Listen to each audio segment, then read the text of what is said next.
me now is Joel Rubin, the former Deputy Assistant Secretary of State under President Obama. Betsy and Sahil are back as well.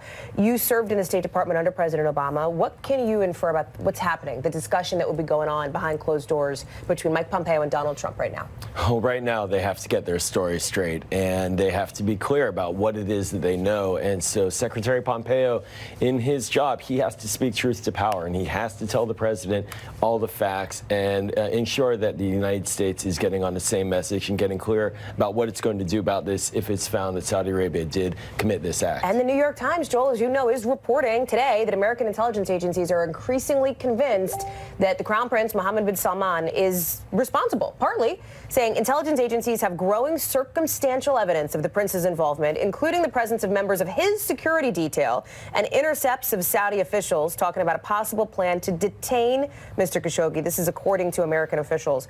That's quite compelling, no? It's very compelling, and it follows along with what the Turks have been releasing through leaks. And what this means is that the United States, we don't control the message here. We don't know what more is out there. And as well, Congress is going to be asking questions about what did we know, what did our intelligence community know days before. And these are very serious questions. And as somebody in Sahil and Betsy, especially Sahil, you cover Congress, Bob Corker's a little ticked off. He feels like he's been out of the loop on this one, Joel, and Sahil. What can you tell us about that? Because he's saying, hey, I'm not getting the briefings that I should be getting as the head of the Foreign Relations Committee. Right. There's certainly bipartisan outrage and condemnation on this. There's a group of senators signed a letter asking the White House to trigger a Magnitsky Act investigation, which would lead to sanctions if the White House were to determine that the Saudis were behind this. And Corker has very interestingly said that the administration has clamped down, in his words, on sharing intel about this issue with the senators, which is really a remarkable thing. And I think it's indicating, from Corker's perspective, that he is skeptical that the administration is,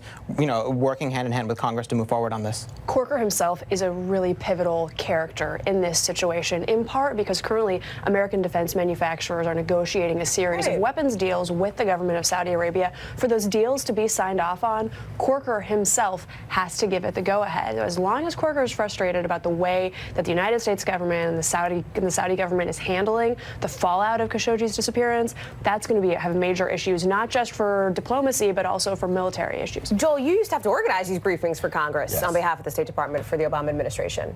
That's right, and we would always pull together the interagency. We would work with the intelligence community, the Defense Department, the State Department, and bring up the experts. And there are classified briefing rooms in the Capitol where leading members like Senator Corker, Chairman Royce, Elliot Engel, Bob Menendez, they're going to be asking tough questions, and they will be demanding information, and the executive branch has that information. So the question also will be, will the executive branch be forthcoming or not? Joel Rubin, thank you for coming on this. Betsy, Sahil, stick around.